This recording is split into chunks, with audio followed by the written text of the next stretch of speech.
Okay, well, I'd started, while doing the bathroom work, when I can get out here and grind some of this down. It's starting to get a little bit of surface rust on it. Some of these areas I need to hit harder. But I think it's going to be important today to get as much as I can and then hit it with that 2K primer that I bought. So just like get the wire wheel out, put the hours in, grind everything down. And I did two, let's see, where's the other one? This stuff, but I've had it sitting around for years, like literal years, and put it on here, and it's still tacky and wet. It says air dry minimum of 1 hour, right? 1 to 2 minutes between coats. Like, this isn't supposed to end up like that. I think it's so old we would never use it. I just wanted to see how I felt about rubberized stuff. So I took the Duplicolor that I bought that the off-road guys like and did it down here. Zero prep work, nothing. This is a panel that it looked like this. It looked like I didn't need to worry about any rust underneath it in that area. And this stuff's dried up. Like, I like how it's turning out. So I think that for everything else, once we get to this point to cover up the primer, we just get a nice stiff brush and some degreaser and scrub the car down and make sure we get as much nasties off as we can and just coat it. Why not? It's already got rubberized from the factory, so anything that we don't find rust wise, it's not going to be this fault, right? It's going to be because it was already there and we missed it. So I think at this point, everything that I'm doing is going to be better than not doing anything at all, right? So if a couple of years from now this stuff's peeling off and it looks like this underneath, lesson learned. I also realized that I still need to fix these nuts, both top and bottom. This side I can wait until the car's flat to do, but this side, before we put that floor piece in, we'll want to fix that. So I think we won't worry about putting the floor in necessarily today, but we will worry about grinding down everything that doesn't need new metal and getting 2K primer on it, so that when this thing sits for a few days working on the bathroom, we're not taking a step backwards. I don't remember where I left off. Anyway, did more here just because I wanted to make sure all this stuff was good before replacing the seat pan. And I'll do, from like this area up, because it's easy to get to. I don't have to like crouch on the ground. I can use the step stool for some of the high stuff. I'll probably do that bottom lip down there because it's easy to get to from this side instead of trying to angle up into it. And I think little things too, like I'm going to take all these studs off because they're going to be a problem area for the fuel lines. Maybe I'll leave these in place because the fuel lines will still have to go there. No, fuel lines down here, so these aren't needed.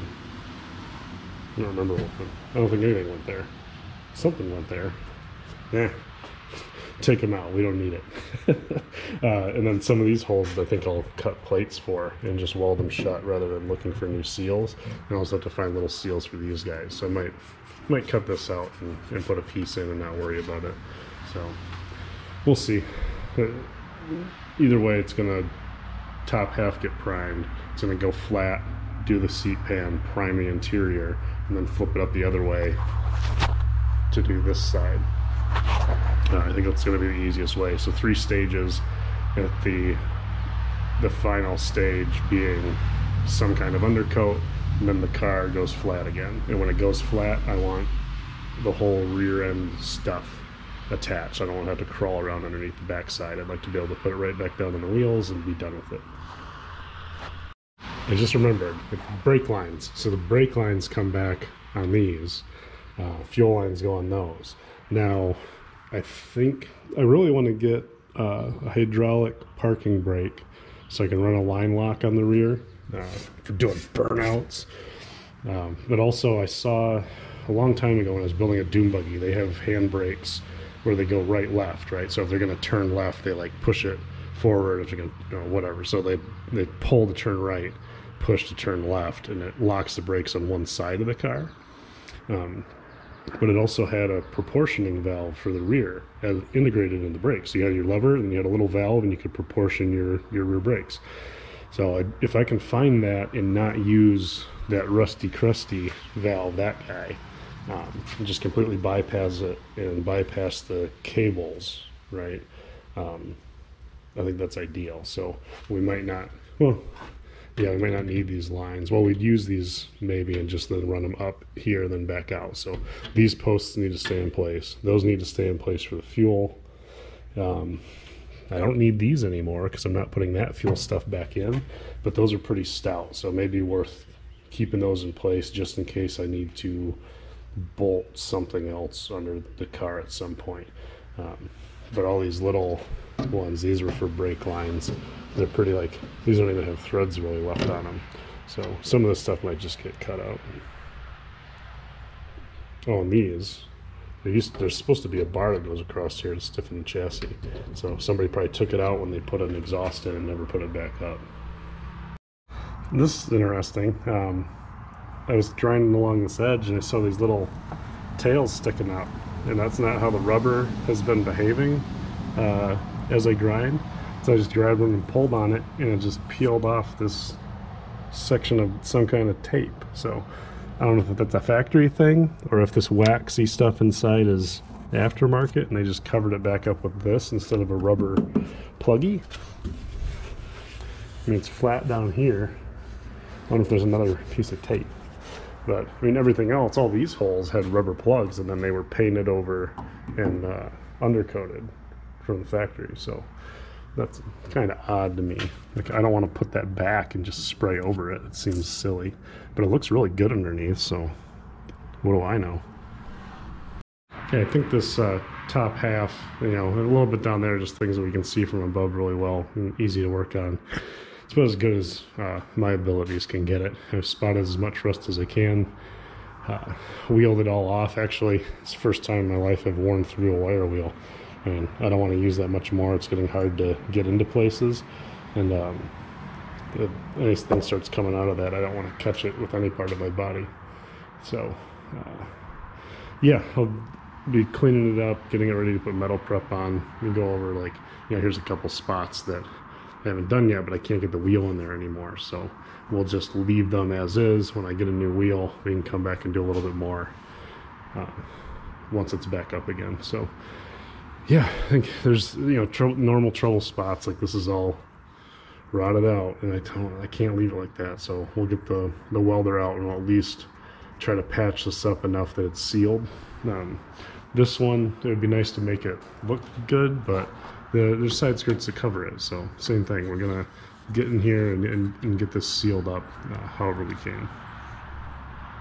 Okay, got the old welder out and started doing it. Yeah, wore the paint off there, did a couple practice passes. Well, here's the settings I'm kind of set on is 2 and about 37 maybe for the speed.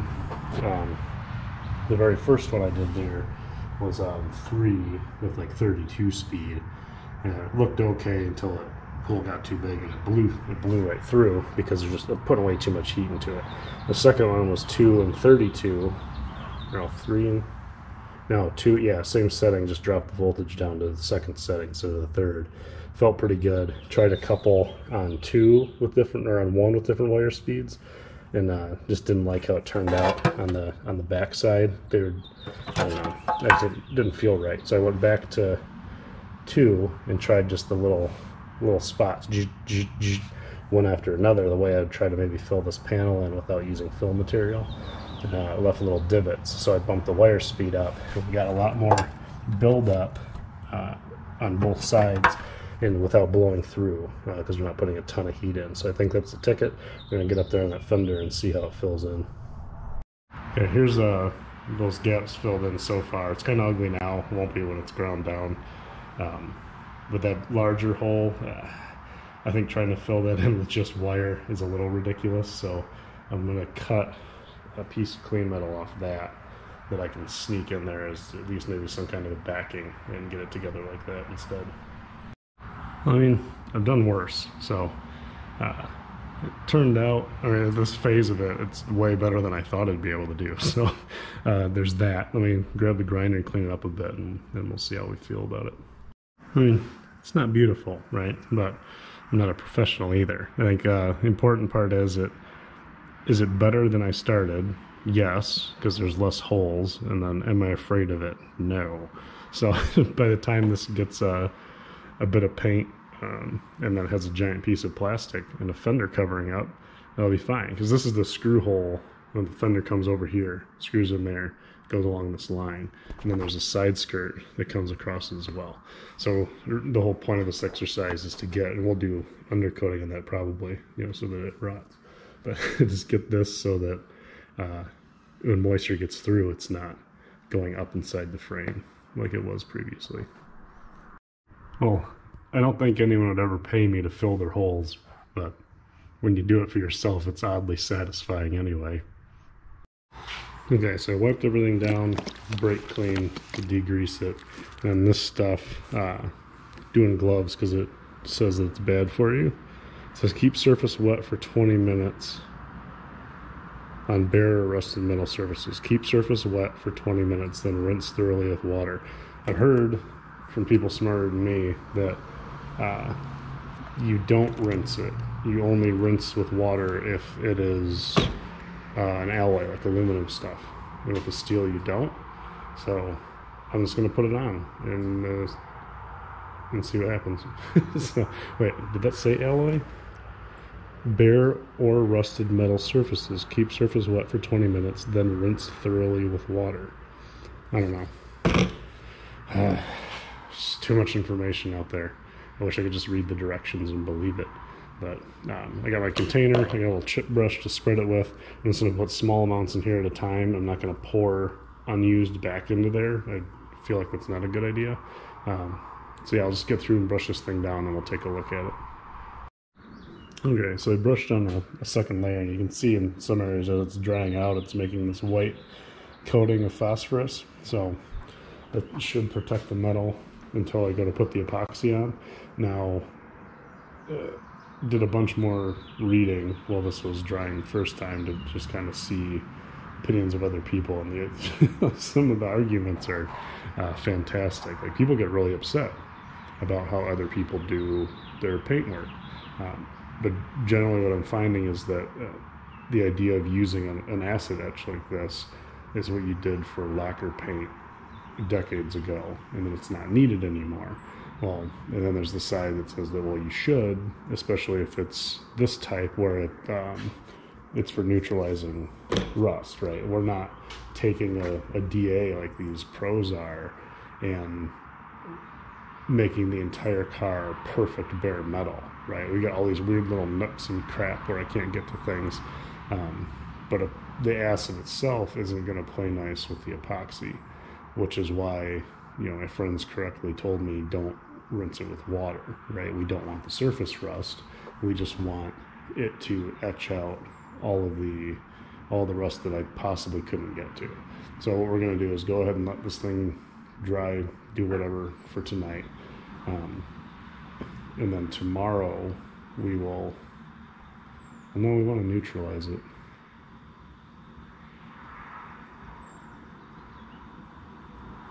No. Yeah, so back to the thing. We'll let this sit, and then tomorrow I'll be on second shift and Saturdays for a while, but tomorrow I only work 7 a.m. to 11 because they're having like a pre-meeting before this project kicks off.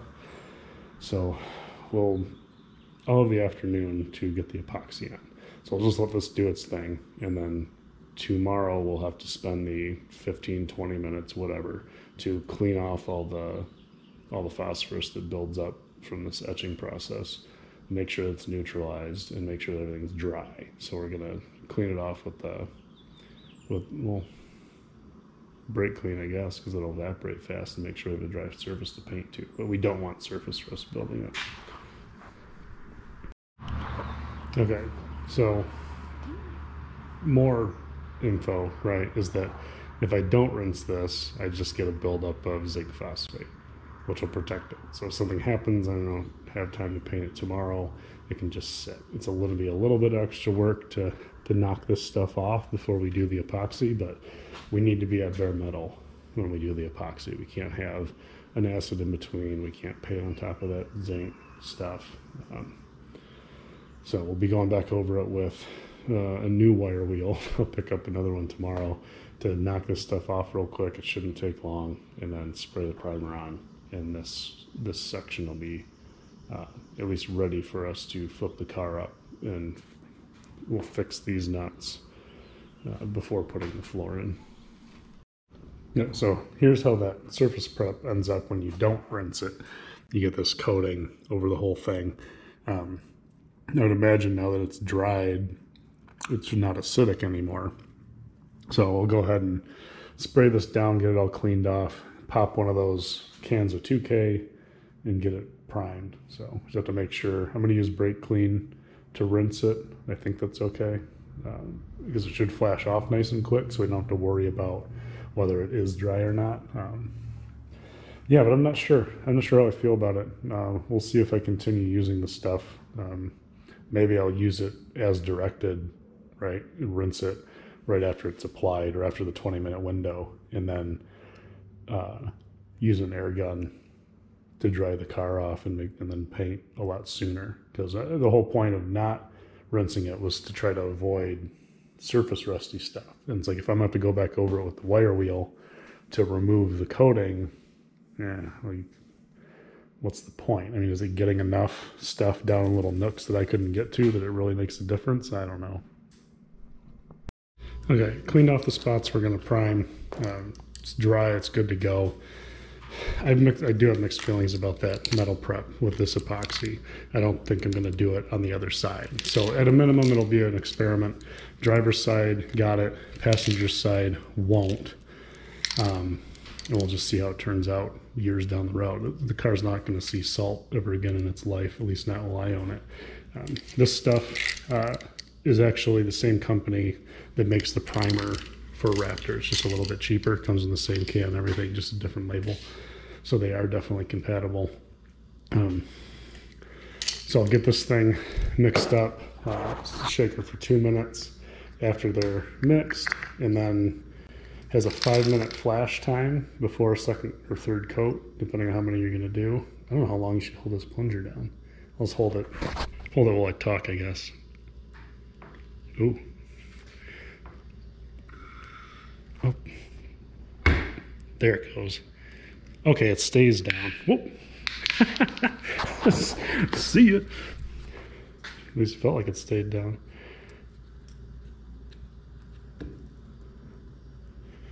I guess it's mixed.